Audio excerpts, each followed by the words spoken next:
golaha shacabka ee baarlamaanka Soomaaliya kulankiisii caadiga ee shalay waa uu baaqday sidoo kale sabtidii waxaa lagu kala tagay isagoo aan furmin gudaha xarunta baarlamaanka iyo banaanka waxaa sabtidii ka bilowday mooshin ka dhana gudoomiyaha golaha shacabka Sheekh Aadan Maxamed Nuur Madoobe ilaa 100 xildhibaan ayaa in loo xaqiijiyay inay saxiixeen mooshinka ka dhanka ah Aadan Madoobe ilaa haddaba maxaa la isku hayaa dhawaan Sheekh Aadan Madoobe ayaa isku dayay inuu baarlamaanka ka eriyo xildhibaan Xaashi Cabdullaahi Abiiba oo ka mid ah xildhibaanada baarlamaanka Soomaaliya ee ku matala gobolka Awdal. Aadan Madoobe wuxuu xasaanada ka xayuubinta Cabdullaahi Xaashi Abiiba u sababeeyay inuu imaan waayay fadhiyada baarlamaanka laba kala fadhi oo xiriir ah. xildhibaanada diidan arrintan doodoodu mar waxay ku saleysan tahay sharci marna isbadbaadin guud.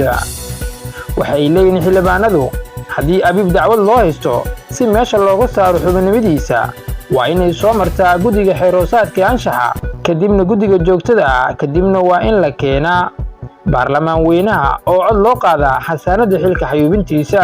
xildhibaanka caadiga ah si xasaanada loo qaado waa in la helaa 3 meelood meel kamid ah codadka baarlamaanka ee golaha shacabka.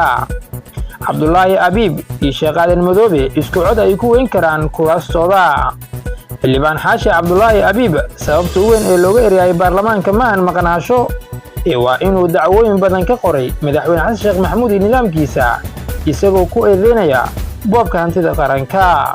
xildhibaanada difaacay ninkan sidoo kale waxay ilaashanayaan kuraastooda oo haddii Abiib uu sidaan ku baxo waxa imaan karta in sidaan oo kale looga saaro baarlamaanka qof waliba oo ka hor yimaada madaxweyne Xasan Sheekh Maxamuud iyo nidaamkiisa taasi oo si weyn ugu soo horjeeda dastuurka dalka iyo dawlad wanaaga. Sheekh Aadan Madoobe sabtidii waxaa loo diiday inuu gudoomiyo golaha baarlamaanka sidaas ayuuna fadhigii u xirmay. hadda si ay shaqada golaha shacabka u socoto waa inuu iska xaliyaa kiiskan dhacdo midaan la mid ah ayuu Sheekh Aadan Madoobe dhibaato kala kulmay sanadkii 2010. waa ku caan Aadan Madoobe inuu isku dayo inuu xildhibaano ka eriyo golaha shacabka si taa la mid ahna waa caan inay shaqadiisa ay saameyso. ilaha kale Sheekh Aadan Madoobe loo haysto waxaa ka mid ah inuu awoodda baarlamaanka ku wareejiyo madaxtooyada taasi oo meesha ka saartay isku dheelitirka hay'adaha dawladda. haddaba sida aragta adiga